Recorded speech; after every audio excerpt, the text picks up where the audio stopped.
राधे राधे दोस्तों, आज हम सुनेंगे जाटका और भाटका की कहानी। एक जाटका था और एक भाटका था। दोनों ही साथ साथ चले, लेकिन जाटका ससुराल जाने के लिए रवाना हुआ था और भाटका अपनी बहन के घर जाने के लिए रवाना हुआ था।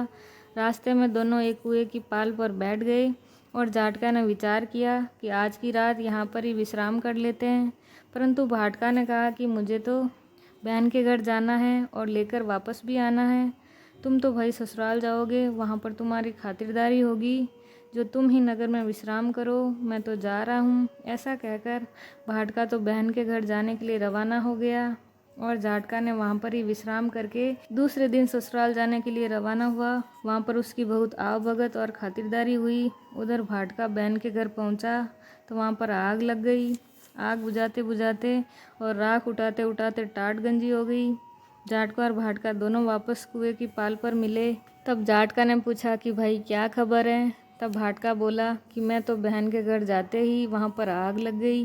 फिर जाटका ने कहा कि मैंने तो तुम्हें पहले ही कहा था कि तुम नगर में विश्राम कर लो, क्योंकि इस नगर बसेरा में गुण है, लेकिन तुमने मेरा कहना नहीं माना। भाटका बोला कि अभी विश्राम कर लेता हूँ।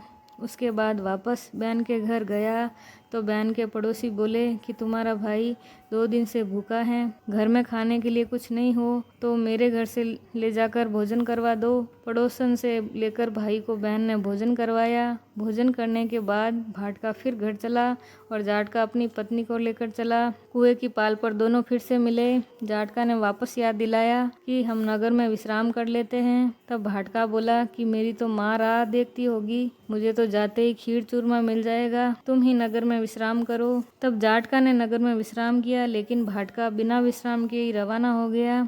घर जाते ही माँ ने उसे रोटी पानी तक का नहीं पूछा और बाहर से ही उसे भैंस ढूंढने के लिए भेज दिया और कहने लगी कि बहन के यहाँ गया तो वहाँ पर आग लगा दी और यहाँ पर आते ही भैंस खो गई।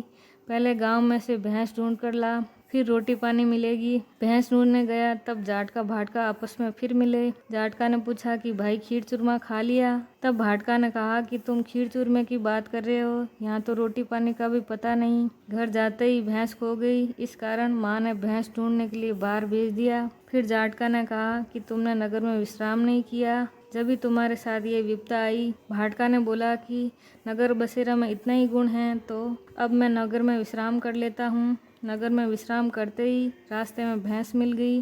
फिर भैंस को लेकर घर जाते ही माँ ने खीर चूरमा का भोजन करवाया और सारी नगरी में कहलवाया कि जो भी कार्तिक के महीने में पियर या ससुराल जाते समय उचित स्थान देकर नगर बसेरा करना चाहिए। तो अब ये कथा पूरी हुई। राधे राधे दोस्तों, अगर आपको और भी ऐसी कथा कहानियाँ सुननी हो तो प्लीज़ मेरे चैनल को सब्सक्राइब कीजिए और आगे से आगे शेयर कीजिए। राधे राधे।